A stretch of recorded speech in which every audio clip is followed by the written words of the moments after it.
Bonjour. On enchaîne avec la quatrième et la dernière partie du Responsive Design.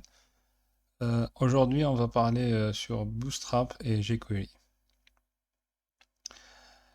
Avant de commencer, une note importante, il faut faire déjà la différence entre une partie d'une application front et une autre partie back, d'accord?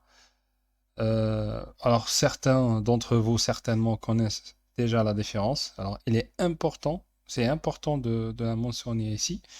Généralement, quand on dit front-end, c'est toute la partie du code qui a une relation avec l'interface utilisateur. D'accord? Qui s'exécute dans un navigateur ou bien une application mobile, généralement cette partie-là.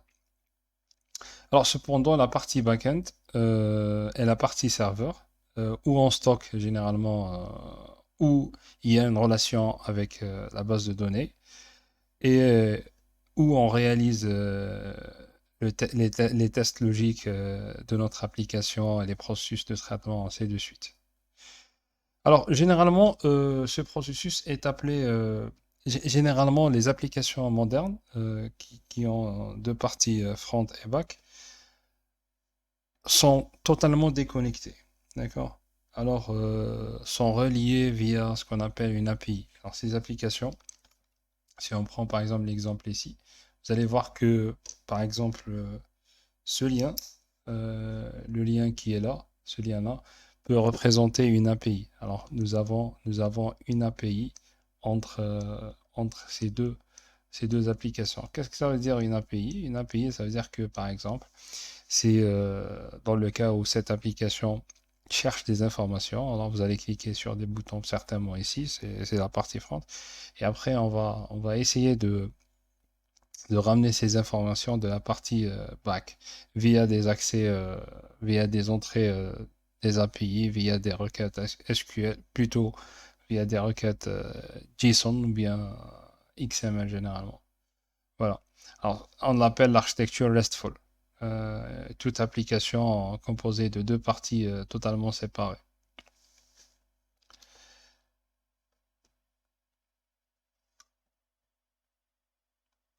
On peut avoir aussi trois types de développeurs, si je reviens ici. Alors, nous avons aussi un développeur front. Il y a des gens qui sont spécialisés dans la partie front. Il y a des gens qui sont spécialisés dans la partie back. Et il y a des gens qui peuvent faire les deux ensemble. On les appelle full stack developers. Alors, full stack aussi, c'est des gens qui développent la partie mobile, la partie web, et, et voilà. Alors, c'est quoi Bootstrap? On commence par Bootstrap. Alors, Bootstrap est un framework front-end, déjà. C'est la partie front et pas la partie back, qui vous aide à créer des sites web réactifs pour mobile plus rapidement et plus facilement. Alors, d'abord développé, il a été développé par Twitter. Bootstrap est maintenant utilisé dans le développement et dans la création des thèmes, comme par exemple la création des thèmes de WordPress. Alors, avec Bootstrap, vous pouvez créer des pages web complexes. On va voir quelques exemples. À partir d'un HTML standard, vous pouvez faire de la personnalisation selon les besoins que vous avez. Alors, Bootstrap est également livré avec certains d'autres plugins ou bien librairies, comme par exemple jQuery, qui peuvent vraiment fournir. Alors, comme on va voir jQuery par la suite, d'accord? Alors, Bootstrap, pour résumer, vous offre aussi de nombreux raccourcis pour créer des pages web qui vraiment vous feront gagner du temps et d'énergie. Alors, pour utiliser Bootstrap, on doit l'intégrer dans l'environnement de développement. Et pour cela, il y a deux façons de le faire. Le charger à distance, load remotely. Euh, on va juste écrire une petite ligne et le navigateur il va recharger à chaque fois les librairies de Bootstrap. Ou bien on télécharge localement et on travaille localement. Pour la première méthode, c'est le chargement à distance. Alors Bootstrap peuvent être chargés dans l'entête d'un fichier HTML, index HTML. On va voir un exemple juste après. Et on peut le mettre, ce fichier, cette partie-là, il faut juste ajouter cette partie du code. On peut la mettre dans le pied, bien dans le header de notre section. Et il se charge comme charger des polices ou bien comme charger des styles spécifiques. Alors, ce framework, il offre un chemin d'accès, ce qu'on appelle le CDN, alors Content Delivery Network. Vous pouvez le trouver sur la page de téléchargement de Bootstrap. Voilà. Comme vous êtes en train de voir, c'est un lien avec une version de 4.1.3 et maintenant, il y a même la version 5, hein. Vous pouvez juste remplacer la version ici et télécharger cette partie-là. Alors, l'utilisation de la méthode, de cette méthode remotely ou bien à distance est une bonne idée car de nombreux utilisateurs auront déjà le framework dans le cache de leur navigateur. Alors, si c'est le cas, ils n'auront pas à recharger lorsqu'ils accèdent à votre site, ce qui accélère vraiment le temps de chargement de vos pages. Alors, pour la deuxième étape, l'utilisation locale, la use locally. Alors, cependant, alors pour expérimenter et développer, ou bien si vous avez un problème avec la connexion Internet, vous voulez être vraiment indépendant par rapport à votre connexion Internet, vous pouvez obtenir votre propre copie de Bootstrap. Il faut la télécharger de ce lien-là. Alors, c'est ce que je vous propose vraiment, si vous voulez vraiment commencer avec Bootstrap, alors, essayez de travailler au local. Euh, alors, une fois que vous avez fait cela, décompresser, il faut décompresser le fichier. Alors, juste une information importante, il faut pas télécharger des fichiers sources. Alors, il faut télécharger des fichiers CSS et JS euh, déjà compilés. Alors, vous allez trouver, si on clique ici, alors voilà, on trouve alors compiled and minified CSS bundles. Il faut juste télécharger ça. On n'a pas besoin des fichiers sources. Alors, je continue. Alors, juste ici, une fois que c'est téléchargé, il faut le mettre dans le même fichier HTML ou bien dans un autre répertoire. Il faut s'assurer que le lien de répertoire est correct ici. D'accord?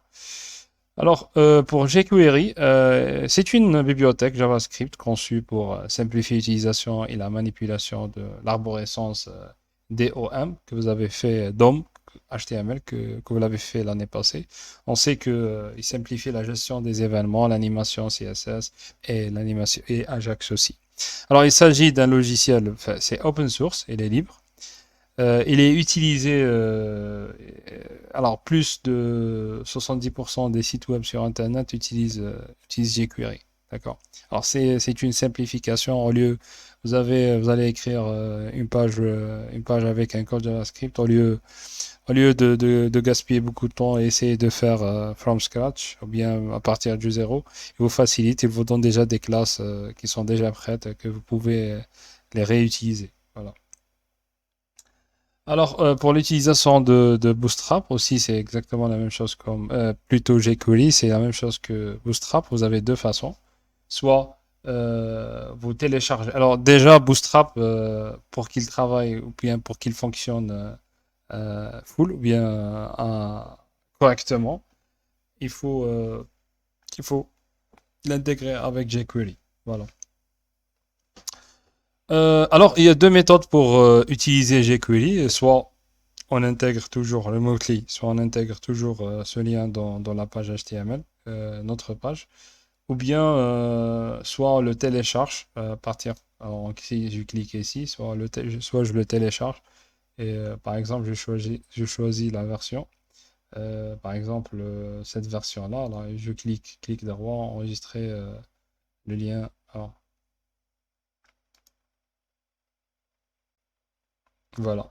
Et vous êtes en train de voir. voir ici le fichier. Alors jQuery, c'est la version 3.5.1 min.gs.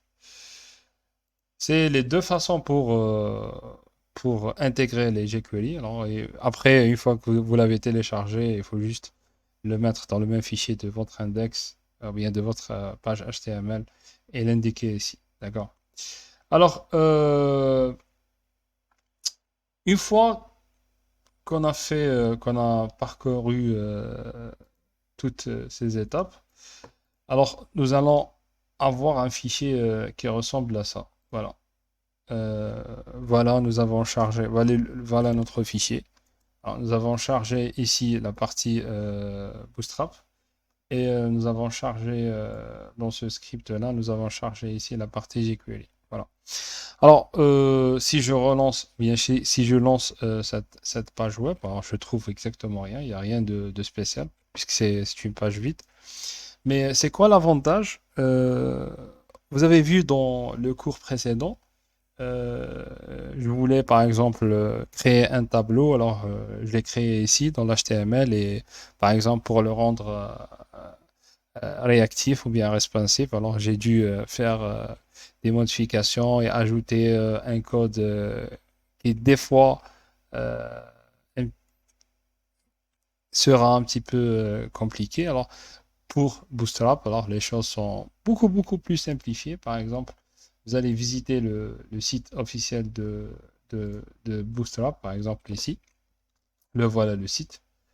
Alors getbootstrap.com et si vous cherchez par exemple des tableaux, il faut cliquer sur, euh, sur Docs et après il faut par exemple pour les tableaux, je pense qu'ils sont là.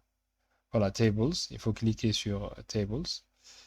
Et une fois vous êtes sur la page des tables, des tableaux plutôt, et ce que vous êtes en train de voir, c'est des codes HTML que vous pouvez les réutiliser directement. Voilà. Par exemple, ce code-là donne cet résultat-là. Voilà. Si je prends le code, par exemple, si je copie le code et je le mets ici, il faut le mettre après le body, par exemple, et j'enregistre, bien sûr. Si je relance ma page index, voilà, vous êtes en train que, il a déjà ajouté un tableau, mais l'avantage de Bootstrap, c'est quoi? C'est que le tableau, il sera responsive. Et c'est ça la chose la plus importante. C'est ça l'objet de ce premier chapitre. Que déjà le tableau, il sera responsive par défaut. D'accord? C'est ça la puissance de Bootstrap. Si par exemple je vais chercher autre chose, par exemple le navbar. Les navbars, je pense, on les trouve ici, components. Alors, les navbars sont... Oui, voilà, navbar, voilà. C'est des pages de navigation. Alors, par exemple, si je prends, par exemple, je prends le premier exemple. Si je prends cette partie-là et je vais la coller, voilà. Voilà le résultat que je vais avoir. Je vais la coller directement après le tableau, bien, je vais la faire avant le tableau. Voilà. Et j'enregistre et je relance ma page et voilà, vous êtes en train de voir ma, le navbar qu'on vient d'ajouter. Alors, ce qui est impressionnant ici, alors la chose la plus importante, si je vais diminuer la taille de viewport, de mon viewport, vous êtes en train de voir qu'il y a une transformation. Voilà. C'est un navbar avec un menu classique et après on aura les trois un bouton qui va vous donner après le navbar que vous êtes en train de chercher. C'est-à-dire que le site, il est déjà responsive, on n'a rien fait, on n'a pas ajouté des conditions, on n'a pas ajouté des media queries, on n'a exactement rien fait, mais il est par défaut, il est responsive. Et il y a des milliers, des exemples sur le site officiel ou bien sur d'autres pages web de Bootstrap. Alors Bootstrap, il facilite largement l'utilisation des ou bien la réalisation des sites réactifs. Voilà. Alors,